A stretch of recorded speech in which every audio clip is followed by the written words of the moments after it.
నమస్తే. ఇల్లు బాగుండాలంటే ఫస్ట్ ఆఫ్ ఆల్ ఇల్లాలు బాగుండాలి.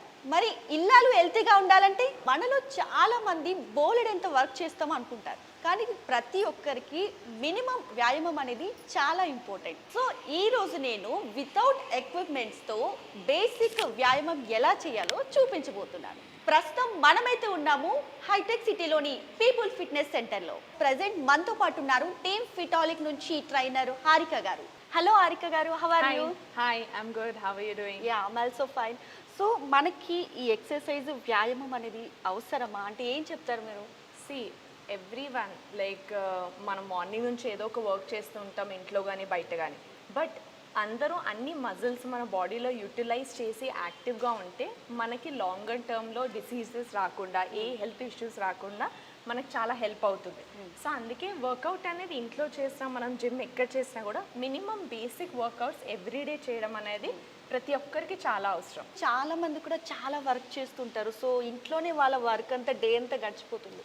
అంటే జిమ్కి వచ్చేంత టైం ఉండదు వాళ్ళకి. సో మరి వాళ్ళకి ఏం చెప్తారు? జిమ్ అవసరం అంటారా, లేకుంటే ఇంట్లోనే వాళ్ళకి ఓకేనా? సో జిమ్ అయినా ఇంట్లో అయినా ఎప్పుడైనా మనం వర్కౌట్ చేయాల్సినప్పుడు బేసిక్ వర్కౌట్స్ అంటే మేబీ ఏం వెయిట్స్ లేకుండా కానీ చిన్న రెసిస్టెంట్ బ్యాండ్స్తో లేకపోతే ఒక డంబల్స్తో వర్కౌట్ చేస్తే సరిపోతుంది. ఏం చేయకుండా ఉండడం కన్నా something is better than nothing. So I always believe in that and then we can do some workouts today. Yeah, అంటే వితౌట్ ఎక్విప్మెంట్స్తో ఏమైనా చూపిస్తారు. ఇంకెందుకు ఆలస్యం, స్టార్ట్ చేసేద్దామా మరి? సో ఇవాళ మనం ఫస్ట్ వర్కౌట్ వచ్చేసి high knees on the spot. So అంటే రెండు హ్యాండ్స్ మనం ముందుకు ఎక్స్టెండ్ చేయాలి, ఫీట్ ఏమో షోల్డర్ డిస్టెన్స్ అపార్ట్ నించోవాలి. సో హ్యాండ్స్ ముందు ఎక్స్టెండ్ చేసి ఎల్బోస్ మన బాడీకి సైడ్స్లో ఉంచి ఆల్టర్నేట్గా లెగ్స్ అనేది హ్యాండ్ వరకు లిఫ్ట్ చేయాలి. ఈ వర్కౌట్ చేయడం వల్ల మనకి అన్ని లెగ్ మజిల్స్ అనేది బాగా యాక్టివేట్ అవుతాయి and it's very good for your flexibility. Okay, let's get start. Each workout మనం 3 సెట్స్ చేస్తాము. మినిమం 10 to 12 టైమ్స్ ఒక్కొక్క సెట్లో మనం రెప్స్ చేసి బ్రేక్ తీసుకోవాలి. సెకండ్ వర్కౌట్ వచ్చేసి మనం ఇవాళ స్క్వాట్స్ చేస్తున్నాం. స్క్వాట్స్ అనే వర్కౌట్ మనకి బాగా ఫుల్ లెగ్స్కి బాగా హెల్ప్ అవుతుంది, ఫ్లెక్సిబిలిటీకి అండ్ మజిల్కి స్ట్రెంథనింగ్కి. సో చాలామందికి నీ పెయిన్స్ వస్తుంటాయి, కూర్చోడానికి ప్రాబ్లంగా ఉంటుంది, నించోడానికి ప్రాబ్లం. అలాంటి వాళ్ళు ఈ వర్కౌట్ చేయడం వల్ల చాలా యూటిలైజ్ అవుతుంది. సో ఫస్ట్ ఈ వర్కౌట్ అనేది మనం legs feet hip distance apart పెట్టుకొని హిప్ వెనకాల పుష్ చేసి చైర్లో కూర్చున్నట్టు మన కింది వరకు వెళ్ళి పైకి రావాలి. సో బ్యాక్ స్ట్రైట్గా ఉండి ఫ్రమ్ హియర్. సో ఆర్ ఒకవేళ ఇది కొంచెం కష్టంగా ఉన్న వాళ్ళు ఒక చైర్ సపోర్ట్ తీసుకొని అంటిల్ చైర్ లెవెల్ వరకు వెళ్ళి పైకి రావాలి. Okay, so will start the work out with 3 sets and 10 to 12 reps each set. So ఈ వర్కౌట్లో మన కోర్ వర్కౌట్, చాలామందికి స్టమక్లో బెల్లీ ఫ్యాట్ అనేది చాలా ఇష్యూ ఉంటుంది నౌ-ఎ-డేస్. సో ఈ వర్కౌట్ చేసిన వాళ్ళకి ఈ మజిల్స్ బాగా యాక్టివేట్ అయ్యి బాగా యూటిలైజ్ అవుతుంది అండ్ దెన్ క్యాలరీ బర్నింగ్కి కూడా చాలా హెల్ప్ చేస్తుంది. సో ఫస్ట్ ఈ వర్కౌట్ చేయడానికి హిప్ డిస్టెన్స్ అపార్ట్ నించొని హ్యాండ్ పైకి లిఫ్ట్ చేయాలి. So alternate hand and leg touch చేస్తూ నా లెగ్ పై వరకు లిఫ్ట్ చేస్తూ అండ్ దెన్ రిలీజ్ చేయాలి. So hand and then toe will touch in the center, ఆల్టర్నేట్గా రిలీజ్ చేయాలి. Let's start the workout now. 1 2 3 4 5 6 7 8 9 and 10. But kicks. So ఈ work out అనేది మనం స్టాండింగ్లో పొజిషన్లో ఉండి నీ బెండ్ చేసి ఆల్టర్నేట్ లెగ్ అనేది హిప్ వరకు టచ్ అయ్యేలాగా బెండ్ చేసి బాడీ బ్యాలెన్స్ చేస్తూ కంట్రోల్ ఉండాలి. సో ఒక లెగ్ పైన బ్యాలెన్స్ చేస్తూ లెగ్ బెండ్ చేయాలి. సో ఇది నియర్ ద నీ అరౌండ్ మజిల్స్ కానీ ఈ థైస్ వెనకాల మజిల్ కానీ స్ట్రెంగ్తెన్ చేయడానికి బాగా యూటిలైజ్ అవుతుంది. Okay, now let's get started. 1 2 3 4 5 6 7 8 9 and 10. So ఈ సేమ్ వర్కౌట్ అనేది మనం మినిమం 3 sets చేస్తూ ఈచ్ సెట్లో ఈచ్ లెగ్ 10 to 12 reps చేస్తాం. మనం ఏ వర్కౌట్ అయినా చేయబోయే ముందు ఎవ్రీవన్ వార్మప్ చేయడం అనేది చాలా ఇంపార్టెంట్. బికాస్ వార్మప్ చేయడం వల్ల మనం అన్ని జాయింట్స్ అండ్ మజిల్స్ కానీ కొంచెం యాక్టివేట్ అవుతాయి అండ్ దెన్ మనం వర్కౌట్ చేసేటప్పుడు చాలా ఈజీగా చేయగలం. So let's start with our warmup. First neck వార్మప్తో స్టార్ట్ చేస్తాము. Neck side to side twist చేస్తూ మనం మ్యాక్సిమం ఎంతవరకు టర్న్ చేయగలమో స్లో మూమెంట్స్తో చేయాలి. So each type of warmup మనం 3 to 5 times, top and bottom.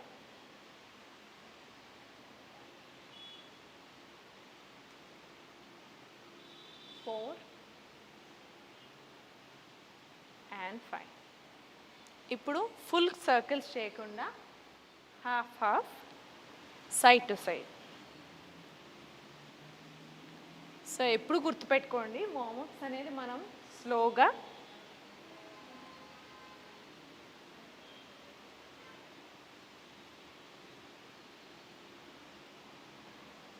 Okay. Next hand rotation. Elbow అనేది స్ట్రైట్గా పెట్టి షోల్డర్ నుంచి clock wise and anti clock wise మనం 5 times చేస్తాం. 3, 4 and 5. Other hand. 1, 2, 3, 4 and 5. Now opposite direction.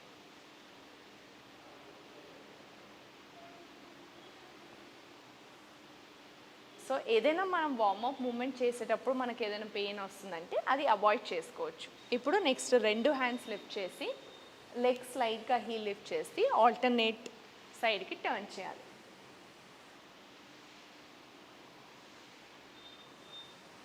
Next hip rotation. So complete rotation of the hip, clock wise 5 and anti clock wise 5.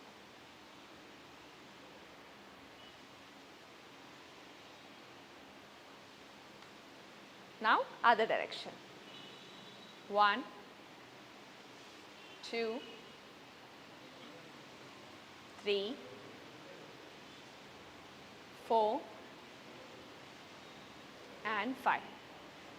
Now each leg lift చేసి side turning బయటికి తీసుకొని and leg front కి.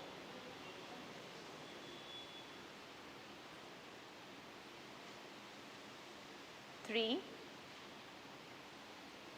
4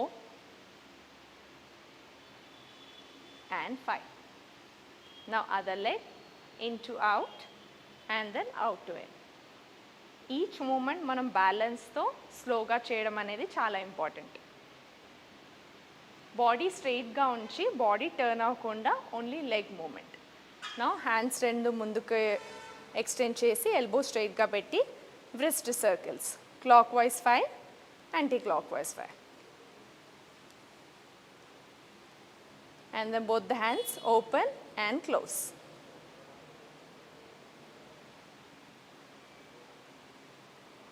ఇప్పుడు 2 legs అనేది వైడ్గా ఎంత మనం body balance చేయగలమో అంత వైడ్గా ఎక్స్టెండ్ చేసి ఆల్టర్నేట్గా మనం నీ బెండ్ చేయకుండా టో టచ్ చేయాలి.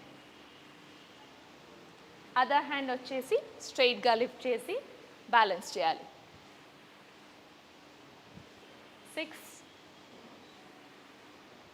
and 7. Okay. Next variation for hamstring. So మనకి ఎప్పటికైనా చాలామంది నీ పెయిన్ ఏదైనా ఉన్న వాళ్ళకి మన థైస్ అండ్ హ్యామ్స్ట్రింగ్స్ అనేది వర్క్ చేయడం చాలా important. So for that bend down and come up.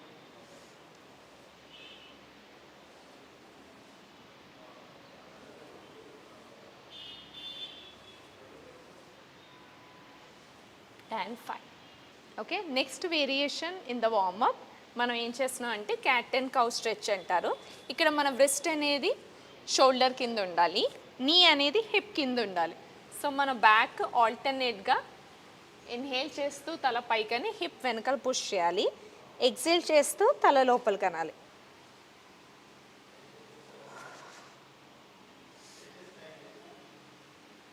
So back అనేది మనకి చాలామంది కూర్చోవడం వల్ల స్టిఫ్గా ఉంటుంది. సో ఈ క్యాట్ అండ్ కౌ పోస్చర్ చేయడం వల్ల ఆ స్టిఫ్నెస్ అనేది రిలీజ్ అయ్యి బాడీ ఫ్లెక్సిబిలిటీ అనేది ఇంప్రూవ్ అవుతుంది. చాలా మంది ఫిగర్ కాన్షియస్ అయ్యారు. మీరు కూడా హ్యాండ్స్ తగ్గాలని కొందరు, థైస్ తగ్గాలని కొందరు, సైడ్ బల్స్ తగ్గాలని కొందరు ఎక్సర్సైజెస్ కోసం సర్చ్ చేస్తూ ఉంటారు. నిజంగా ఒక్క ఎక్సర్సైజ్ తో పర్టికులర్ పార్ట్ తగ్గుతుందా? హారిక గారు, పర్టికులర్ ఎక్సర్సైజ్ వల్ల స్పాట్ రిడక్షన్ వర్కౌట్ అవుతుంది? స్పాట్ రిడక్షన్ అనేది యాక్చువల్లీ చాలా పెద్ద మిత్ అండి. ఇవాళ రేపు అనుకుంటాం, అంటే చాలా వీడియోస్ ఉంటాయి వర్కౌట్ చేయడం వల్ల, క్రంచెస్ చేయడం వల్ల స్టమక్ తగ్గుతుందని, స్క్వాట్స్ చేయడం వల్ల హిప్స్ తగ్గుతాయని. సో మోస్ట్లీ మనం వర్కౌట్ చేయడం వల్ల మజిల్స్ అనేది యాక్టివేట్ చేస్తాం.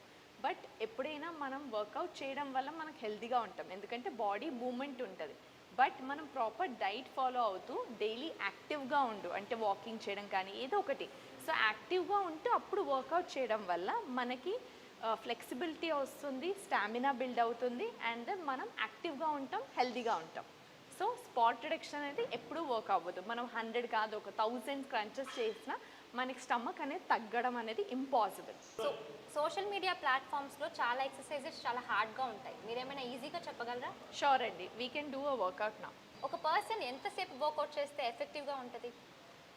అది డిపెండ్స్ ఆన్ మన ఓన్ ఇండివిజువాలిటీ అండి. ఇప్పుడు ఒక పర్సన్ మినిమం 30 to 40 మినిట్స్ అనేది మనం వర్కౌట్కి తీయాల్సిన అవసరం ఉంది. బికాజ్ ఆ 30 మినిట్స్లో మనం బిగినర్ లెవెల్ కానీ, మోడరేట్ లెవెల్, అడ్వాన్స్ లెవెల్, ఈ 3 టైప్స్ ఆఫ్ వర్కౌట్స్ ఉంటాయి. సో చాలామంది బిగినర్ లెవెల్ నుంచి స్టార్ట్ చేస్తున్నారు కాబట్టి ఒక 30 to 45 మినిట్స్ అనేది ఇవ్వడం చాలా ఇంపార్టెంట్.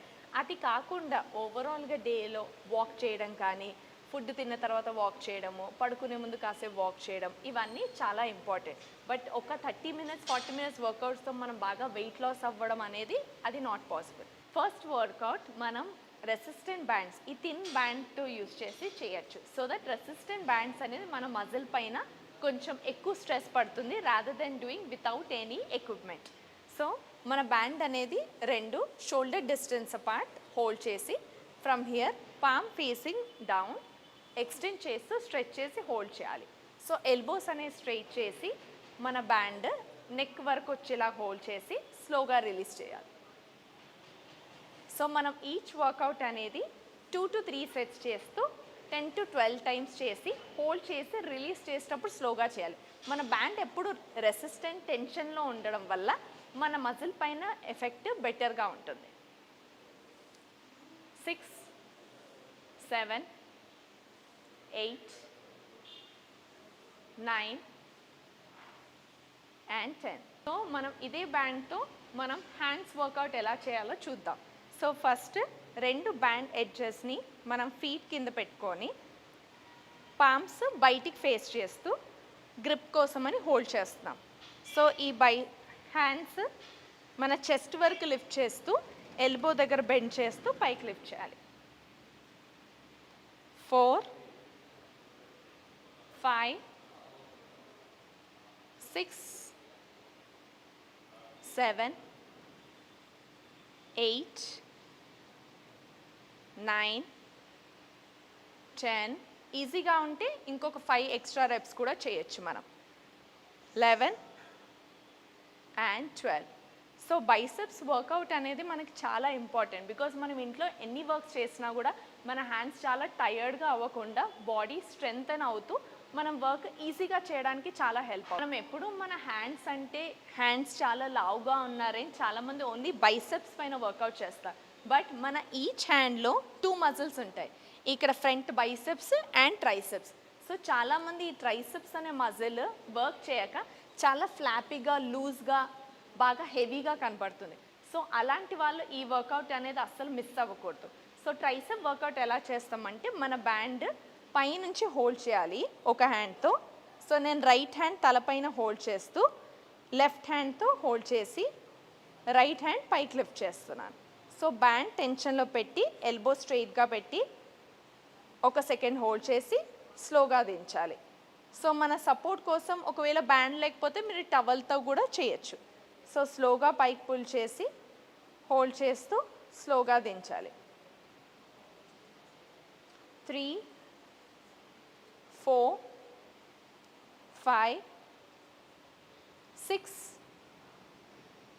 7, 8, 9, 10, 11, 12. నెక్స్ట్ వర్కౌట్ మన సేమ్ బ్యాండ్తో షోల్డర్ ఫ్రంట్ రైజెస్ అనే వర్కౌట్ చేస్తున్నాం. సో షోల్డర్స్ వర్కౌట్ చేసే ముందు మనం 2 బ్యాండ్ ఫీట్తో మన స్టెబిలిటీకి హోల్డ్ చేసి పెట్టుకుంటాం. పామ్స్ కిందికి ఫేస్ చేస్తూ షోల్డర్ హైట్ వరకు హోల్డ్ చేయాలి. సో బ్యాండ్ మనం పై వరకు లిఫ్ట్ చేసి హోల్డ్ చేస్తూ స్లోగా రిలీజ్ చేయాలి. ఎప్పుడు మనం రిలీజ్ చేసేటప్పుడు ఎంత స్లోగా చేస్తే అంత మన మజిల్ ఇన్వాల్వ్ అయ్యి మన బెటర్ స్ట్రెంగ్త్ అనేది ఇంప్రూవ్ అవుతుంది. ఈ రెసిస్టెంట్ బ్యాండ్స్ మీకు ఇంకా చాలా థిక్నెస్లో దొరుకుతాయి. సో దాంతోపాటు చేయడం వల్ల మీకు ఈజీగా మీ స్ట్రెంగ్త్ అనేది ఇంట్లో బిల్డప్ చేసుకోవచ్చు. 5 6 7 8 9 10 11 and 12. రిలాక్స్. కొంచెం బ్రేక్ తీసుకొని 30 seconds to 60 seconds మనం ఇంకో 1 or 2 sets ఈజీగా చేయొచ్చు. మీకు థిన్ రెసిస్టెంట్ బ్యాండ్స్తో చాలా ఈజీగా ఉంటే మీరు కొంచెం థిక్కర్ రెసిస్టెంట్ బ్యాండ్స్తో కూడా వర్కౌట్ చేయొచ్చు. మన నెక్స్ట్ వర్కౌట్ వచ్చేసి హ్యామ్స్ట్రింగ్ అనే మజిల్ యూస్ చేస్తున్నాం. సో మన లెగ్స్ ఎప్పుడు బాగా లీన్గా ఉన్న వాళ్ళు ఆర్ లెగ్ స్ట్రెంగ్త్ కానీ నీ పెయిన్ నుండి బాగా నడవలేకపోతున్న వాళ్ళకి ఈ వర్కౌట్ చాలా హెల్ప్ అవుతుంది. సో హ్యామ్స్ట్రింగ్ అనే మజిల్ మన థైస్కి వెనకాల సైడ్లో ఉంటుంది. చాలామందికి బ్యాక్ పెయిన్ ఉన్న వాళ్ళకు కూడా ఈ వర్కౌట్ హెల్ప్ చేస్తూ స్ట్రెంగ్తన్ చేయడానికి చాలా యూటిలైజ్ అవుతుంది. సో మనం బ్యాండ్ 2 హ్యాండ్స్తో హోల్డ్ చేసి ఫీట్ కింద సపోర్ట్ తీసుకుంటూ సో మన హిప్ బ్యాక్ ఎప్పుడు ఆర్చ్ చేస్తూ షోల్డర్ నుంచి రొటేట్ చేసి హిప్ వెనకాల పుష్ చేస్తూ బ్యాండ్ కింద నుంచి పట్టుకొని స్ట్రైట్గా నించోవాలి. సో స్లోగా కిందికి వెళ్ళి 1 సెకండ్లో పైకి రావాలి. 2 seconds కిందికి వెళ్తూ స్ట్రెచ్ చేస్తూ 1 సెకండ్లో పైకి రావాలి. సో మనం ముందుకు బెండ్ అయినప్పుడు చాలామంది చేసే మిస్టేక్ ఏంటంటే బ్యాక్ అనేది కర్వ్గా యూస్ చేస్తారు. అలా కాకుండా బ్యాక్ షోల్డర్ రొటేట్ చేస్తూ హిప్ నుంచి వెనకాల పుష్ చేసినప్పుడు ఆటోమేటిక్గా నీ అనేది బెండ్ అవుతుంది. నీస్ మనం బెండ్ చేసేటప్పుడు ఎప్పుడు ఇలా బెండ్ చేయొద్దు. స్ట్రైట్గా నించొని హిప్ నుంచి వెనకాల పుష్ చేస్తే ఆటోమేటిక్గా నీ అనేది మీ యాంకిల్ పైకి వస్తుంది. 4 5 6 7 8 9 10 11 12. Thank you so much Harika గారు, చాలా ఈజీ అండ్ సింపుల్ వర్కౌట్స్ నేర్పించారు. Thank you so much. Welcome అండి. చూసారుగా వ్యూవర్స్, మజిల్ స్ట్రెంగ్తన్ చేసుకుంటే మనం యాక్టివ్గా ఉంటాం. ప్రతిరోజు మన కోసం మనం 30 minutes వర్కౌట్ చేసుకుంటే పోలా.